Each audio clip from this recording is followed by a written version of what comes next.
we've got two rock stars here. Two rock stars. This is Dylan with Dylan Talks Tone and his daughter Brianna. How you doing? Hey, what are you guys throwing down on today? Monterey's. Always making Monterey's. Yeah.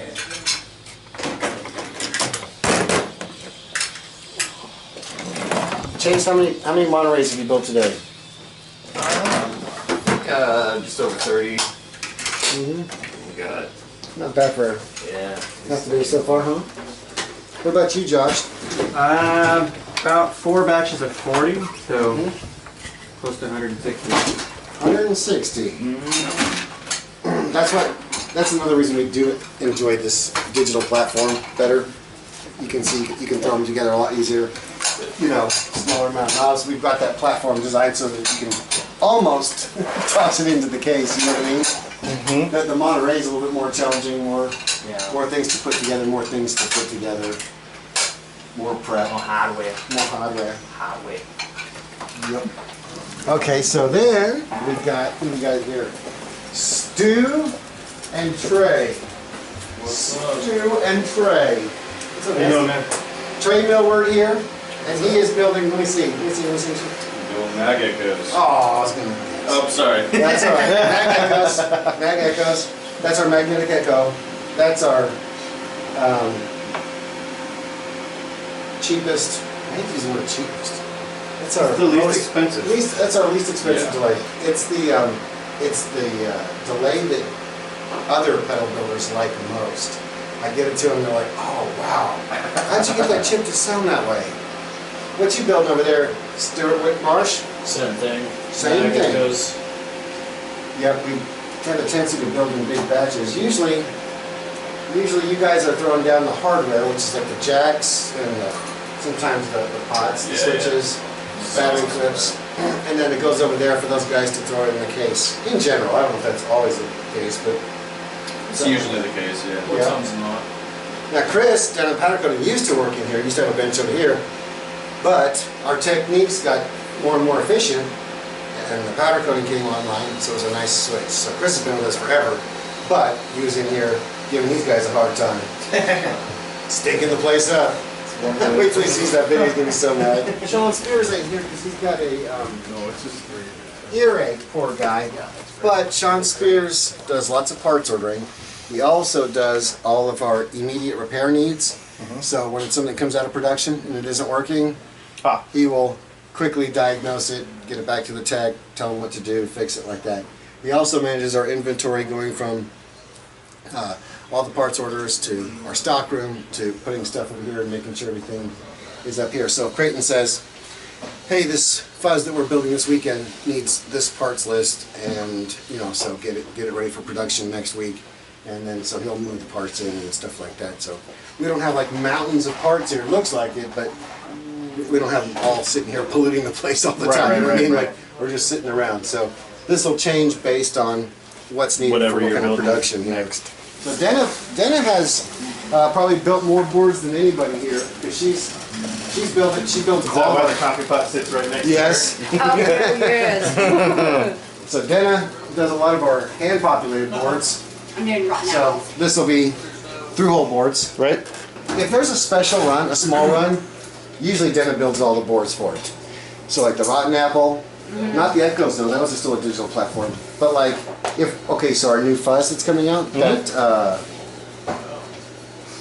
the Tesla Mark III, that'll be coming out soon, and she'll probably build most of those boards, if not all those boards. We got Trenton over here. What's Trenton? What you doing, bud? I'm working on super fat mods. Ah. Putting the ground wires together. That one's been really popular. Super popular. So, again, it's kind of a combination of through-hole and surface mount. So you'll see, like Creighton was talking about, we're not fans of very many surface mount capacitors. So you can see most of the capacitors in our design are through-hole. They come through in the back. But resistors don't bother us at all, being surface mount. Certain chips don't bother us at all being surface mount. Diodes and a lot of transistors, not all, but a lot of transistors don't matter. But the capacitors make a big difference to us. Right. In terms of the noise, the microphonics, some capacitors can be really harsh. Yeah. So, but it's a typical mix, you know. This is a really picky design. The super fat mod is definitely a well scrutinized pedal, so we couldn't. There's no shortcuts to take on there. But so these are all our parts bins for any kind of thing that happens to have a through-hole legacy. Okay. Here we go. This is testing. All right. Hey, hands on the product. He wasn't talking. He wasn't on his phone. going? And he didn't shoot his finger guns at me. That's Michael Todd. I think he's our newest guy. He's the How you doing? FNG. I'm Dylan. Nice to Dylan? meet you, man. And Brianna. Yep. Hey, how are you? Nice to meet you. I'm good. And they're from Dylan Talks Tone. Cool. Christina, wife of Aaron Tackett in DSP. Okay. She has to hear the same story every time. She's my superstar. A superstar here tests 25,000 pedals a year. Wow. No, but I think we averaged like 515 a week last year, and so times 52, 26,000 pounds last year. I think that sounds right. So then, after it comes out of Chris in powder coating, right? Okay. Then it comes back over here, and this is where magic really happens here. It's hard to tell, but these are our UV LED printers, and I think this one's cleaning right now, but that's what prints all the graphics on our pedals. Wow. neat. Yeah, and this is our latest machine here. Let's see here. It's kind of cool because these are the holes in the pedals, and you can see all the different colors that end up falling through, you know. But so. So this is what actually prints the graphics onto them. Okay. And you know, it's super durable. Yeah. Right. Sometimes there's an issue with the powder coating affecting how the UV curing goes, you know. Oh, right. So if we have to do test prints and stuff like that, but that's what does this stuff here, and it's you know, it's really durable. You know what I mean? Yeah. So I don't know that I've ever noticed the pedal chipping off. I mean, you know, like. no, I mean it's pretty darn good, really. The this is our kind of our waste. Sometimes we'll just grab a case to do a test print, and you know, sometimes there might be some other flaw in the design. I can't tell what, but Right. sometimes we're just test printing, seeing if alignments are right, you know. But Allie has been with us the longest. Allie is at a decade. Wow. Yeah, I think it's 12 years because that's how long I've been married. I think it's like the same week I got married. Now we're trying to, you know, take our brand and our branding and our marketing to the next level and create a concise package that'll last us, you know, 5-10 years with a certain, you know, new look or feel. And so it's a matter of getting all those pieces So together. what are the new components of that? Well, that's yet to be decided. Is it? In large part. You're working on that right Yeah. now? Yeah. Okay. Deciding on, you know, what our font is. Is there a specific font? Where's our logo? How big is our logo? Yeah, Where's the Kind constraints? of creating a standard. Yeah. And for which product line? Because we have got our workstations, our Artist Series pedals, we've got our regular type pedals, and so is there a standard or is there a similarity between the different lines? You know what I mean? And then we have the chance to be able to do a lot of limited releases and fun runs based on parts availability. So what happens when we... Where do those fall within that? Yeah, so a lot of it right now is in the stages of kind of making all of our pricing consistent and then getting all of the line kind of like nice, noticeable categories that make sense to people that are like coming on our website and Right. stuff like that. Yep. So You know, we have, because it's so fun working with those printers and because you can do so much with this design software, it's hard to ignore something like our new fuzz with this graphic, right? And this cool graphic. It doesn't fit. It wouldn't look like right on an MXR pedal. No. And we have so much fun and we have so much leeway in it that we can, you know, kind of throw it up there and see if it sells a small run. Right. You know. yeah, it kind of ends up being the test market. It's like these sort of like special Little items. short runs. Yeah, and just kind of get people's reaction and get sort of people's feelings about it, and that kind of goes on to inform like the next proper release. You know, Right. Take elements of that and run with it. Yep. It's pretty cool. Yeah, it seems like you're coming out with something new every other week. But Yeah, it is probably once every 2 weeks we have at least something. It's like not necessarily a brand new item, but you know, just something that's something kind of fresh. Yeah. Yeah, either like sort of a graphical reimagining of an item, or like sometimes just like a new circuit or a new transistor that we're playing around with and stuff like that. It's a lot of fun. Can you give them a sneak peek at the covers too? Who's got this? Yeah, I've got them right here. have a sticker, but Oh, a nice. used guitar pick from there. Yeah, we've got them right here. I'm about to send these out to. We're sending out I think 3 to artists today. That's actually what I popped my head into the studio for, to get the dress for one of them. But it's like there's that one. We have another one that's in like a green. We have the logo covered up right now because it hasn't been like officially announced. Gotcha.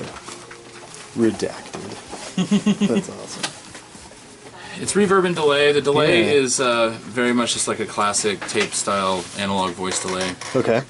But then the reverb side of it are more like long ambient verbs. So there's a shimmer, but it's based on this like Brian Eno concept for a shimmer reverb, and so it splits the two channels separately between.